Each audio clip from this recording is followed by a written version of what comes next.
So now we get to this. This one was interesting. Obviously, if you've done this for the first time, you would have come across a nice way to problem solve and use things that you didn't even, methods and things that you didn't even think could be useful for this to solve this problem. So they wanted you to use the same DNA sequence that they gave you before, and they said write a program that will complement, or that will print the complement of the sequence. Okay, so in other words, the A's will become T's, so exactly how they would, how another DNA sequence on the opposite strand would come and bind with this DNA sequence.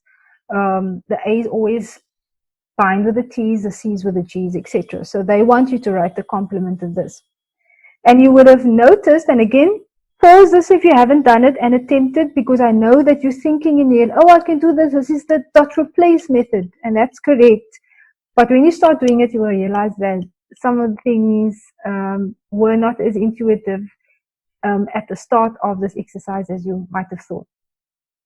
If you have finished it, you can continue with me.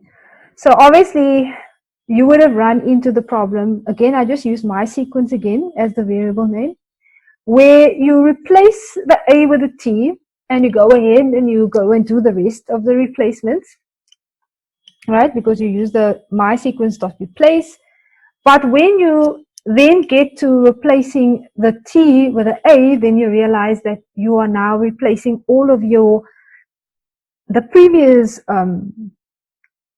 all of these that you created now, you're completely replacing all of your T's again that you've already substituted into an A.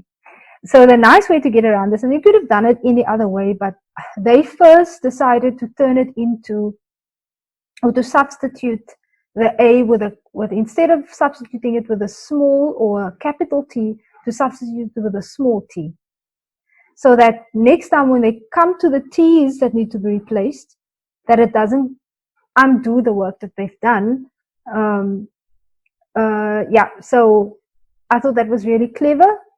If you figured that out beforehand, or you could have used a number, you could have used any other thing, you know, just as long as you didn't use the exact, and that's also important to always create a backup file if you're going to do something with it, or to create a test file first before you start to implement or execute your code on that.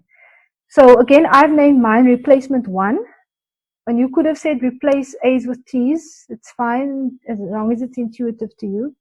And I've done all the substitutions here, and then I print my replacement 4, because I always do print statements without, and then I obviously said my complement is equal to replacement 4, because this one will contain your final one, dot upper. Now I would encourage you again, print throughout, print with a print statement there, and print replacement 1 all the way through, so that you can see how your sequence is changing. And obviously that way you can also see if it's doing the correct thing. Don't wait all the way to the end to print, and then you don't even know what went wrong and where it went wrong. You start to replace all of your code when it was only your last line or your middle line that was wrong. Okay, so I printed replacement 4, and then because I now know, okay, everything looks correct.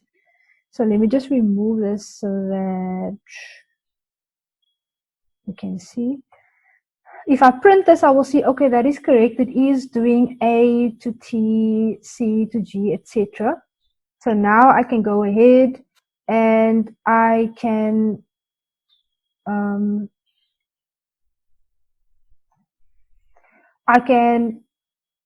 convert this to dot upper, and then I place this into a variable name called my complement. Again, don't get confused with the variable names, right? Look at the part on the right hand side of the variable name. That's where you can see what I've done to what coding I'm doing, and then you just see what variable name I'm storing it in. So now I'm printing my original sequence, and I'm printing my complementary sequence, which should be the complement in uppercase. Okay, and there you have it. Okay, so this was a very nice exercise, because again, this is all of the things that sometimes you don't even realize that you know all of the answers to the thing but you just have to know, now that you have this toolbox with all of the tools, which tool can possibly solve this problem. And sometimes it's like the small things that you learned at the beginning that will end up solving big problems at the end.